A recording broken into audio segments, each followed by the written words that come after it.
ইসলামী আন্দোলন বাংলাদেশে হয় লুক থাকুক না হয় লুক কমে যাক, এটার পরোয়া ইসলামী আন্দোলন বাংলাদেশ করে না। মুহতারাম হাজরিন, আপনারা জানেন গত 5ই আগস্ট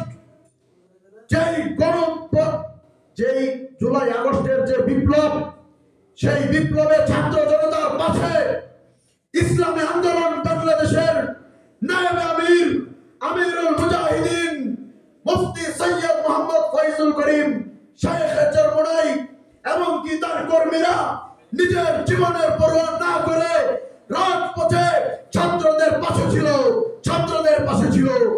ইসলামী ছাত্র আন্দোলন বাংলাদেশ, ইসলামী যুব আন্দোলন বাংলাদেশ গ্যারান্টি নিয়ে বাংলার জমিনে দায়িত্ব নিয়ে বলতে পারি, ইসলামী আন্দোলন বাংলাদেশ, যুব আন্দোলন বাংলাদেশ, ছাত্র আন্দোলন বাংলাদেশের শরীরে মাদকের গন্ধ নাই, ইসলামী আন্দোলনের মধ্যে চাঁদাবাজির গন্ধ নাই। ইসলামী আন্দোলন বাংলাদেশের গায়ে আপনারা কখনো মদের গন্ধ পাবেন না, নেশা আড্ডার গন্ধ কখনো পাবেন না।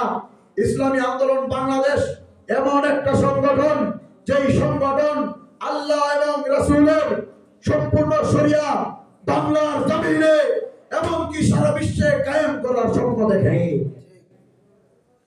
ইনশাআল্লাহ ইনশাআল্লাহ ইনশাআল্লাহ আমরা স্বপ্ন দেখছি আগামীর সংসদে ইসলামী আন্দোলন বাংলাদেশ এবং ইসলামী আন্দোলন বাংলাদেশ আগামীর বাংলাদেশের সংসদে কোরআনী শাসন কায়েম করবে।